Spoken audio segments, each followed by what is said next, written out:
শুভ নববর্ষ সবাইকে। জানি তোমাদের কমিউনিটি পোস্টে জানিয়েছি, তবুও ওই ভিডিওটা যেহেতু নববর্ষের দিনকে তাও আরেকবার জানিয়ে দিলাম।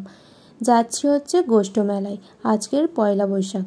পয়লা বৈশাখের দিন সব জায়গায় গোষ্ঠ মেলা হয়, তো বাবার সাথে বেরিয়ে পড়েছি সাইকেলে করে। আর এই রাস্তাটা চিনতে পারছো? একটা শর্টসে তোমাদের দেখিয়েছিলাম। এই হচ্ছে সেই মন্দিরটা, যেটা হচ্ছে পাশে কোনো বাড়ি নেই, কোনো কিচ্ছু নেই, শুধু একটা হেলথ সেন্টার। আর এই রাস্তাটারও একটা অনেক বড় কাহিনী আছে। ছোটোবেলায় যখন এই রাস্তা দিয়ে যেতাম তখন নাকি এখানে কেউ থাকতো না, শুধু ঘন জঙ্গল আর শুনশান রাস্তা। আগে নাকি এখানে ডাকাতও পড়তো আর খুন খারাপও হতো। তো এই রাস্তাটা এখনও তেমন একটা খুব একটা চলাচল হয় না আগের থেকে, তবে একটু পরিমাণ হয়। জানি না এখন কেমন রাস্তাটার ব্যবস্থা আছে, লোকজন কেমন চলাচল করে, কারণ খুব একটা এই রাস্তার দিকে আসা হয় না। তো চলে এসেছি, রাস্তাটার বড় রাস্তায় উঠে গেছি। এবার যাব হচ্ছে সেই গন্তব্যস্থলে যেখানে মেলাটা হচ্ছে। কোথায় বলো তো? জেঠুর বাড়ির ওখানে।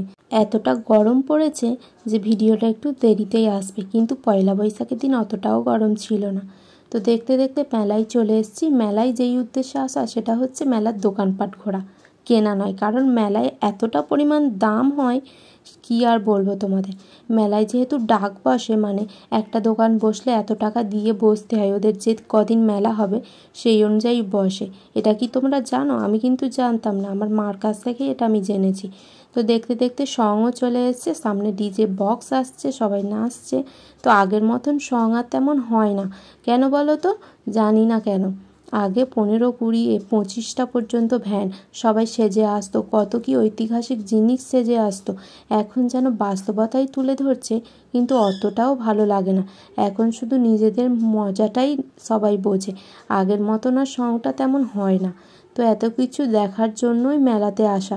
আর গরমটা যেহেতু কম ছিল সেই জন্যই এসছি, না হলে আসতাম না। আগের বছর এই গরমের জন্যই আসা হয়নি, তাই এবছর একটু বেশিই এক্সাইটমেন্ট ছিল যে মেলায় যেতেই হবে। তাই বাবাকে জোর করে নিয়ে চলে এসেছি। বাবার অতটাও ইচ্ছে ছিল না আসার, আমার জন্যই শুধু আসা। তো এখানে দেখো সঙগুলো পরপর সব চলে যাচ্ছে। তোমাদের এই সঙগুলোর মধ্যে কোন সঙটা বেশি পছন্দ হয়েছে সেটা অবশ্যই আমাকে কমেন্টে জানিও।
মেলায় এতটা পরিমাণ ভিড় হয়েছিল যে ঘুরে ঘুরে ভিডিও করব আর তোমাদের সাথে শেয়ার করব সেই সুযোগটাই হয়নি। তাই এক জায়গায় দাঁড়িয়ে ভিডিওটা করে নিলাম। আর এখানে সব সঙ্গগুলো বাড়ির পথে রওনা দিচ্ছে, কারণ চড়ক গাছটা 3 পাক ঘোরার পরে আর কোনো কাজ থাকে না ওদের, তো সেই জন্য। আর এতটা রাস্তা ঘোরার পর ওদেরও তো কষ্ট হয়, তাই না? আর এই হচ্ছে চড়ক গাছ, যেটা প্রথমেই মেলায় ঢুকে আমি নমস্কার করে নিয়েছি। আর ভিডিও করে দেওয়ার কেউ ছিল না, বাবা যেহেতু অত কিছু জানে না এই ফোন সম্বন্ধে, তাই বাবাকে আর বিরক্তও করিনি। তো এইখানে ওরা বাড়ির পথে রওনা দিচ্ছে, তো সেটাই তোমাদের সাথে একবার দেখিয়ে দিলাম। আর মেলায় এতটা পরিমাণ দাম, যে তোমাদের বলেছিলাম না মেলায় প্রচুর দাম হয়, তো সেই অনুযায়ীও ঘুরে দেখেছি যে প্রচণ্ড পরিমাণ দাম। তো একটা শুধু আইসক্রিম খেয়েছিলাম আর কয়েকটা জিনিস কিনেছি, যেমন ধরো একটা ছান্তা, একটা কাঠের খুন্তি, নিরামিষি কাঠের খুন্তি, আর একটা আয়না কিনেছিলাম। আয়নায় দাগ ছিল, বাট ওরা বলেছিল যে দাগটা উঠে যাবে। বাড়িতে এসে দেখলাম যে দাগটা কিছুতেই উঠছে না, তো ওখানেই আমাদের টাকাটা লস হয়ে গেল। বাট কোনো ব্যাপার নাই, 20 টাকা নিয়েছিল। আর লাস্ট পর্যায়ে এসে চড়ক গাছটাও তোমাদের একবার ভালোভাবে দেখিয়ে নিলাম, যেখানে পুজোটা হয়েছে। তো তোমরা চড়ক গাছ দেখে থাকলে অবশ্যই কমেন্টে জানিও। আর 8:30টার সময় বাড়িতে চলে এসেছিলাম, আর ঝপঝপ ড্রেসটা চেঞ্জ করে একটা ফ্রেশ হয়ে চুলটা ছেনে নিয়েছি, আর সবাই মিলে বসে একটা বেঙ্গলি মুভি দেখা হচ্ছিল। আমি যেহেতু খুব একটা বাংলা সিনেমা পছন্দ করি না, আমার বেশি সাউথের মুভি ভালো লাগে। তোমাদের কার কার এটা হয় অবশ্যই জানিও। আজকের ভিডিওটা এই পর্যন্ত। লাইক, কমেন্ট, চ্যানেল সাবস্ক্রাইব করে পাশে